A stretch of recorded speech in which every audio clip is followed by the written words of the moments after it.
Bapak Aing bicara lantang, tidak ada beban, langsung eksekusi.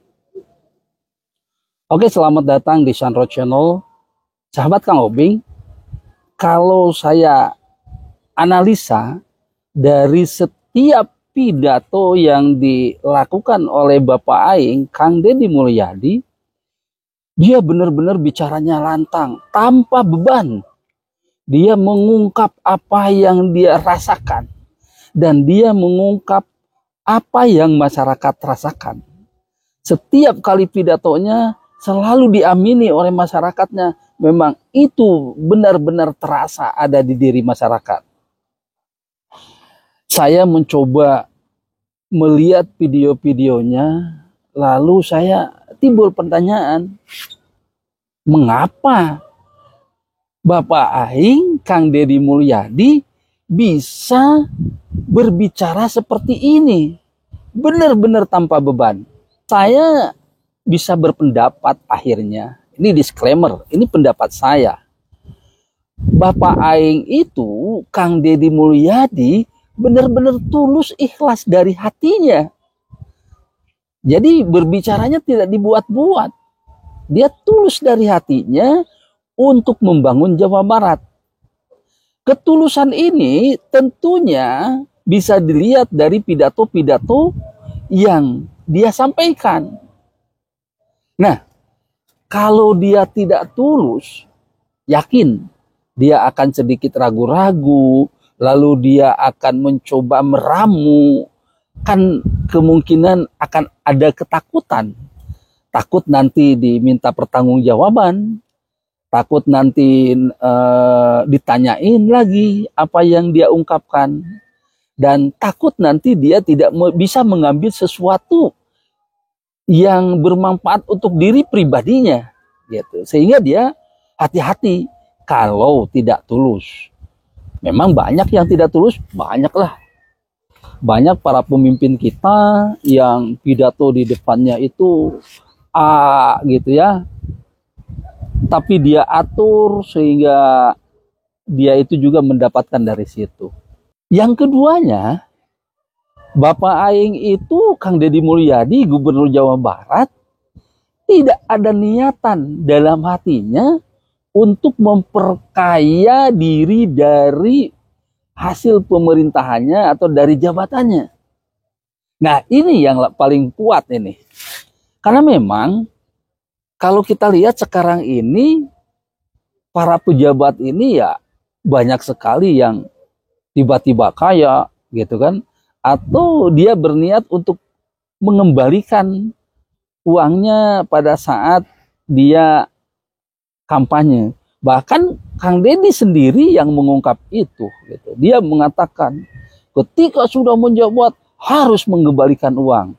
Wah, ini luar biasa. Jadi yang pertama tadi tulus, yang kedua tidak ada niatan untuk memperkaya diri dari jabatannya. Nah, kita lihat dari mana? Saya analisa ketika Kang Deddy ini menganalisa rancangan anggaran, dia mengungkapkan gini, ini belanja berapa? Misalkan 4 miliar gitu ya. Kalau belanja 4 miliar, biasanya ada cashback. Berapa? Gitu. Sekian ratus juta. Nah, makanya sekarang rubah, ganti belanjanya jadi 4 miliar 100 juta, sekian juta gitu. Sekian ratus juta. Artinya cashbacknya dimasukkan kepada anggaran. Luar biasa. Di mana coba ada pimpinan kita yang menyatakan hal itu di depan umum, artinya dipublikasikan? Tidak ada kan? Nah, ini adalah sebuah ciri dari niatan tidak akan memperkaya diri dari jabatannya. Selanjutnya, dia juga mengungkapkan celah-celah di mana sih sebenarnya yang biasanya kesulitan para pemerintah daerah itu, sehingga dia tidak bisa mengembangkan. Bapak Aing ini tidak ada apa rekanan-rekanan yang disiapkan, atau orang-orang kepercayaannya itu tidak ada yang disiapkan untuk memperkaya dirinya.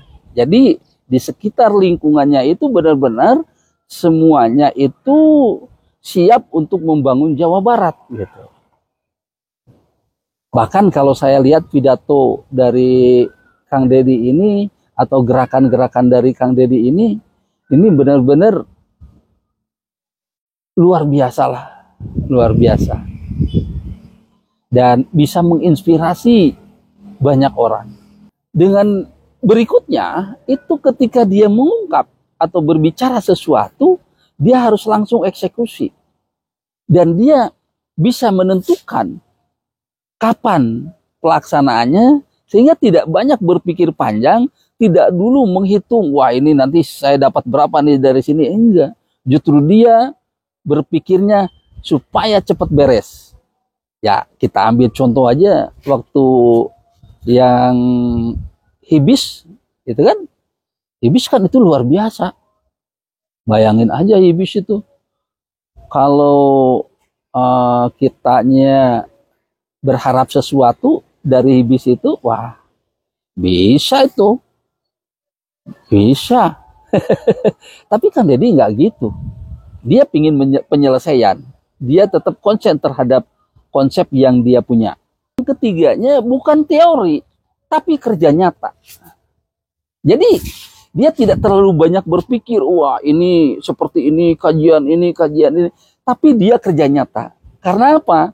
Yang dia ungkapkan adalah sama dengan apa yang dirasakan oleh masyarakat. Gitu. Sehingga dia logikanya masuk kepada masyarakat. Gitu. Pantesan masyarakat mendukung karena apa yang diungkapkannya, apa yang dikerjakannya masuk logika ke semua pemikiran masyarakat. Saya ambil contoh saja, ke sampah di Gede Bage itu kan semua sama hatinya dengan Kang Deddy, gitu ya. Ingin cepat membereskan sampah, tetapi di situ ada permasalahan dengan orang pihak ketiga, gitu ya, yang mengelola sampah itu, dan mungkin dari pemerintahan sebelumnya apa takut atau apa, makanya Kang Deddy langsung bertindak, dan itu sama seperti keinginan masyarakat. Atau kali yang di Bekasi sama seperti keinginan masyarakat gitu. Nah, ini yang ditunjukkan oleh Kang Deddy itu, jadi istilahnya itu apa ya? Apa yang dirasakan oleh masyarakat itu diungkap oleh Kang Deddy gitu. Yang selanjutnya itu ini nih, tidak menuntut imbalan. Jadi kalau saya mengerjakan ini nanti mau dukung saya enggak? Mau enggak? Dia itu nothing tulus gitu. Ah, enggak, terserah. Mau nanti dipilih lagi atau enggak itu terserah. Itu nothing tulus. Jadi dia itu tidak berpikir tentang bahwa dia itu harus dipilih lagi atau tidak. Tetapi yang dipikiran dia adalah dia mengerjakan pekerjaan harus tuntas. Memang ini sebenarnya kalau bekerja tulus, ikhlas, dan benar-benar untuk rakyat, itu rakyat tidak akan ingkar dari situ, gitu ya. Tidak akan ingkar dari situ. Contoh yang kita dalam kehidupan sehari-hari, misalkan ketika kita bergaul dengan masyarakat, dengan teman, dengan siapa, ketika kita berhubungan dengan teman kan kadang-kadang atau dengan atasan kadang-kadang sok kagok, istilahnya itu kaku gitu ya. Oh, kita anggap baik saja, baik aja, tetapi kalau di belakang atau ketika kita berpisah mungkin saja dia akan ngomongnya yang berbeda. Nah, Kang Deddy itu tidak peduli mau ngomong apa, mau dijelek-jelekin juga silakan. Ini nothing tulus kan, karena dia benar-benar ikhlas gitu. Bahkan tidak berpikir ini daerah ini yang dukung saya, ini tidak dukung saya, tidak ada. Dia semua sekarang sudah mulai nih merambah. Kemarin sudah mulai di wilayah ke selatan itu sudah mulai jalan dan sudah mulai bergerak gitu. Yang terakhir nih, tidak ada hutang politik gitu, sehingga dia bebas untuk ngomong apapun, dan dia Biasanya kan kalau ada hutang politik, dia itu akan kaku. Dan ketika ada rekanannya yang mendukung, wah itu pasti dia akan ke sana. Dan ujung-ujungnya ya nanti nggak jelas gitu. Nah ini kelebihan dari Kang Deddy ini, hasil analisa saya. Disclaimer, ini hanya pendapat saya dari hasil melihat pidato-pidato Kang Deddy. Gitu ya, mudah-mudahan ini bermanfaat dan ada manfaat.